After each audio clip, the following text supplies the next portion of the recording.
नमस्कार। जैसा कि हम अब तक क्लास 8 कर चुके हैं, तो आज क्लास 9 है। आज क्लास 9 में जो पहला प्रश्न है वो देख लेते हैं। पहला प्रश्न क्या कह रहा है कि भक्ति काल को मध्यकाल किसने कहा? भक्ति काल को मध्यकाल किसने कहा? तो भक्ति काल को मध्यकाल उत्तर में आएगा गणपत चंद्र ने कहा। किसने कहा? गणपत चंद्र ने कहा। ठीक है। अगला प्रश्न क्या है? हिंदी में साहित्य इतिहास लेखन की सर्वाधिक लोकप्रिय पद्धति कौन सी रही है? जैसे कि हम जानते हैं पद्धतियां बताई थी आचार्य रामचंद्र शुक्ल ने, तो इसमें पूछा है सबसे लोकप्रिय पद्धति कौन सी रही है। तो उत्तर में क्या आएगा? सबसे लोकप्रिय पद्धति रही है वो है वैज्ञानिक पद्धति। कौन सी? वैज्ञानिक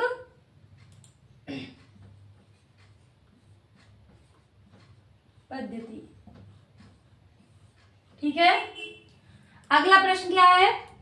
आदिकाल को अपभ्रंश काल किसने कहा? आदिकाल को अपभ्रंश काल किसने कहा?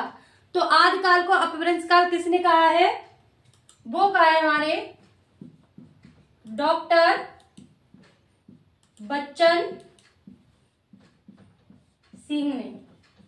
किसने कहा है? डॉक्टर बच्चन सिंह ने। अगला प्रश्न क्या है? इतिहास लिखते समय क्या है? इतिहास लिखते समय रामचंद्र शुक्ल ने रीत काल के कवियों का परिचय किस ग्रंथ से लिया? किसे? रीत काल के जो कवि रहे हैं उनका परिचय किस ग्रंथ से इन्होंने लिया? तो उत्तर में क्या आएगा? किस ग्रंथ से लिया? मिश्र बंधु विनोद से। किससे लिया है? मिश्र बंधु विनोद से। इन्होंने इतिहास ग्रंथ लिखते हुए कई और ग्रंथों का भी सहारा लिया है। उनमें से है हिंदी कोविद रत्नमाला, और है राम नरेश त्रिपाठी की जो है कविता कौमुदी, और ब्रज माधुरी सार जो किसकी है? वियोगी जी की। ठीक है। इन ग्रंथों की का भी सहारा इन्होंने लिया है अपना इतिहास लिखते वक्त। तो चलते हैं अपने अगले प्रश्न की ओर।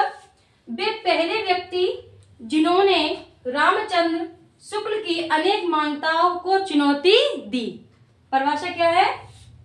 वे पहले व्यक्ति थे जिन्होंने रामचंद्र शुक्ल की अनेक मान्यताओं या अवधारणाओं को चुनौतियां दी। तो ये परिभाषा किसने, यानी ये किसने कहा है? तो ये कहा है हमारे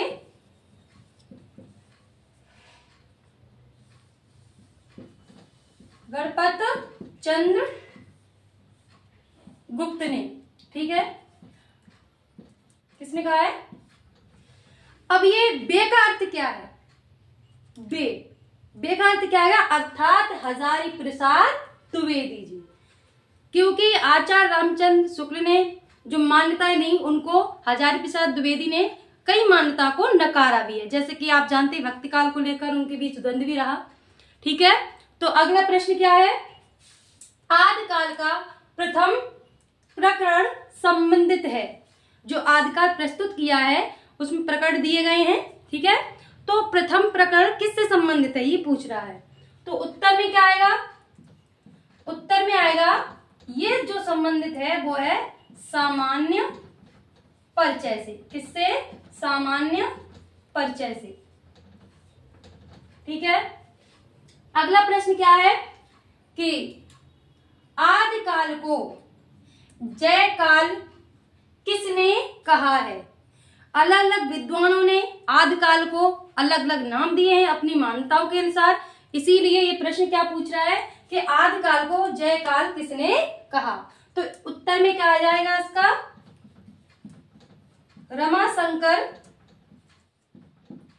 रमाशंकर रसाल ने। ठीक है, किसने कहा? रमाशंकर प्रसाद ने। अगला प्रश्न है, वासुदेव ने आदिकाल को क्या कहा? जो वासुदेव हैं उन्होंने आदिकाल को क्या नाम दिया? मैंने कहा ना कि भाई अलग अलग विद्वान रहे हैं, उन्होंने आदिकाल को अलग अलग नाम दिए हैं। तो ऐसे ही वासुदेव ने आदिकाल को क्या कहा? तो उत्तर में क्या आएगा? उत्तर में आएगा उद्भव काल। क्या कहा इन्होंने? उद्भव काल।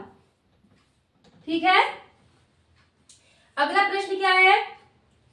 हिंदी का प्रथम कवि हजारी प्रसाद द्विवेदी ने किसे माना? हिंदी का प्रथम कवि हजारी प्रसाद द्विवेदी ने किसे माना?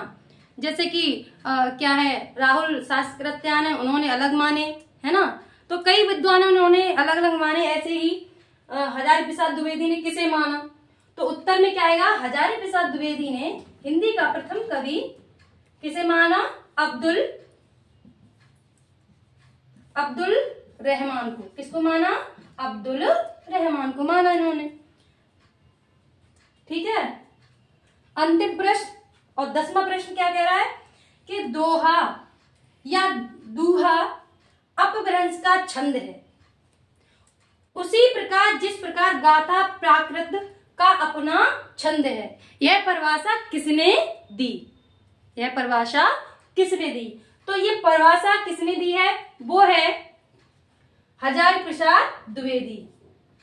हजारी प्रसाद द्विवेदी ने कहा कि भाई जिस प्रकार से दोहा या दूहा अपभ्रंश का छंद है, उसी प्रकार से गाथा प्राकृत का अपना छंद है। ठीक है, ये किसने कहा? हजारी प्रसाद द्विवेदी ने।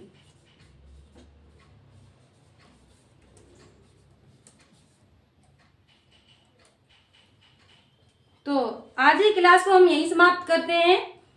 अगर क्लास अच्छी लगी है तो लाइक, कमेंट, शेयर अवश्य करें। मिलते हैं अपनी अगली क्लास में। बहुत बहुत धन्यवाद।